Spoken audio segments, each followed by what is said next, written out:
आज हम इतिहास के एक ऐसे पन्ने को पलटेंगे जिसने दक्षिण एशिया का नक्शा ही बदल कर रख दिया। ये कहानी है एक जंग की, एक क्रांति की और हाँ, एक नए देश के जन्म की। 3 दिसंबर 1971 की वो रात भारत की प्रधानमंत्री इंदिरा गांधी की आवाज रेडियो पर गूंजी। उनकी आवाज में जो तनाव था वो साफ महसूस किया जा सकता था। जानते हैं क्यों? क्योंकि एक युद्ध का ऐलान हो चुका था।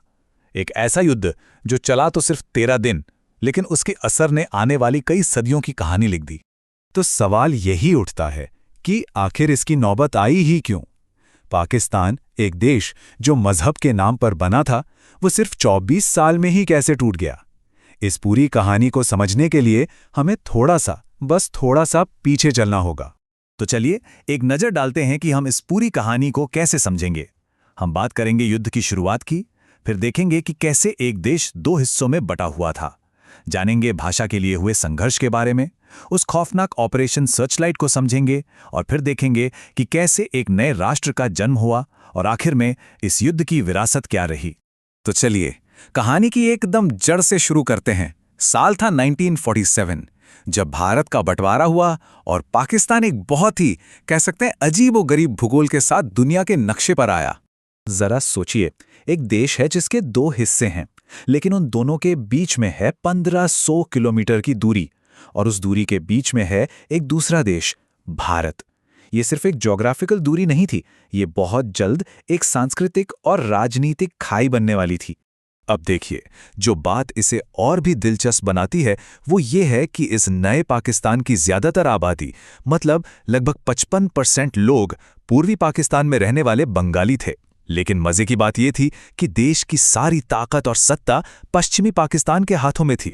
और ये खाई सिर्फ सत्ता की नहीं थी, ये आर्थिक भी थी।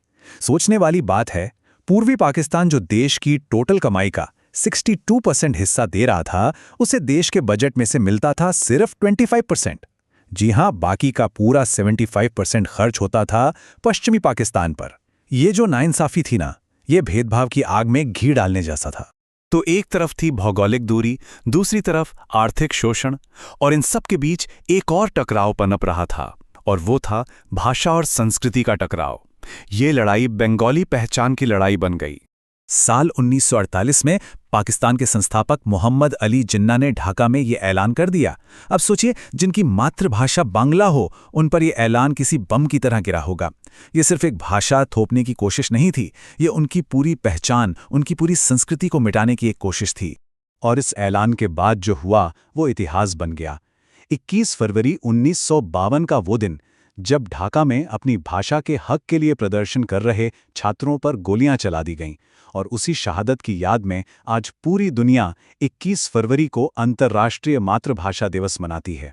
ये इस बात का सबूत है कि लोग अपनी पहचान को बचाने के लिए किसी भी हद तक जा सकते हैं। इसी बढ़ते गुस्से के बीच अवामी लीग के नेता शेख मुजीबुर रहमान एक ऐसा प्रस्ताव लेकर आए जिसने पाकिस्तान की सियासत में भूचाल ला दिया। उनकी मशहूर 6 सूत्री मांग, ये सिर्फ कुछ सुधार नहीं थे, ये तो पूर्वी पाकिस्तान के लिए लगभग पूरी आज़ादी का एक ब्लूप्रिंट था। अपनी अलग करेंसी, अपना टैक्स सिस्टम और यहाँ तक कि अपनी अलग फौज। जाहिर सी बात है, पश्चिमी पाकिस्तान के लिए ये देश तोड़ने की साजिश से कम नहीं था। अब कहानी उस मोड़ पर आ पहुंचती है जहां से वापसी के सारे दरवाजे बंद हो चुके थे। 1970 के चुनावों ने एक ऐसा राजनीतिक संकट खड़ा कर दिया जिसका अंत एक भयानक नरसंहार में हुआ। 1970 में पाकिस्तान के पहले आम चुनाव हुए और नतीजे चौंकाने वाले थे। शेख मुजीबुर रहमान की अवामी लीग ने पूर्वी पाकिस्तान की 169 में से 167 सीटें जीतकर नेशनल असेंबली में क्लियर मेजॉरिटी हासिल कर ली, लेकिन पश्चिमी पाकिस्तान में उन्हें एक भी सीट नहीं मिली। ये नतीजे नहीं थे, ये तो देश के 2 हिस्सों में बंटने का साफ साफ ऐलान था। पश्चिमी पाकिस्तान की सत्ता एक बंगाली नेता को सत्ता सौंपने के लिए बिल्कुल तैयार नहीं थी। राष्ट्रपति याह्या खान ने नेशनल असेंबली का सत्र ही रद्द कर दिया।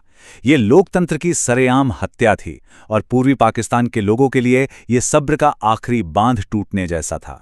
और फिर आई 25 मार्च 1971 की वो खौफनाक रात, जब पाकिस्तानी सेना ने लॉन्च किया ऑपरेशन सर्चलाइट। इसका एक ही मकसद था, बंगाली राष्ट्रवाद की हर आवाज को हमेशा के लिए खामोश कर देना।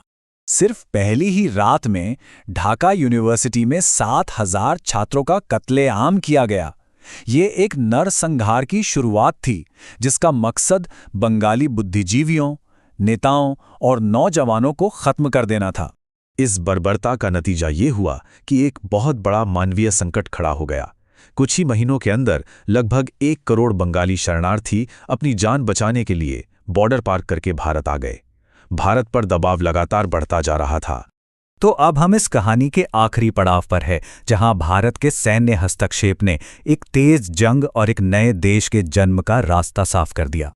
अपनी गिरफ्तारी से ठीक पहले 26 मार्च को शेख मुजीबुर रहमान ने बांग्लादेश की आज़ादी का ऐलान कर दिया और इसी के साथ बंगाली राष्ट्रवादियों की सेना, जिसे मुक्ति बाहिनी कहते हैं, उसने पाकिस्तानी फौज के खिलाफ एक आज़ादी की जंग छेड़ दी।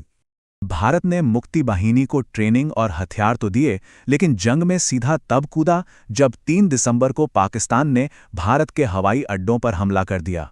अब भारत की रणनीति बिल्कुल साफ थी, पश्चिमी सीमा पर डिफेंस करना और पूर्वी सीमा पर तेजी से हमला करके ढाका को आज़ाद कराना। भारतीय सेना का ये 3 तरफा हमला इतना जबरदस्त और तेज था कि सिर्फ 13 दिनों के अंदर ही पाकिस्तानी सेना ने घुटने टेक दिए। 16 दिसंबर को 93,000 पाकिस्तानी सैनिकों ने सरेंडर कर दिया। ढाका में लेफ्टिनेंट जनरल नियाजी ने सरेंडर के दस्तावेज पर दस्तखत किए। ये द्वितीय विश्व युद्ध के बाद किसी भी सेना का सबसे बड़ा सरेंडर था और इसी दस्तखत के साथ दुनिया के नक्शे पर एक नए देश का जन्म हुआ, बांग्लादेश।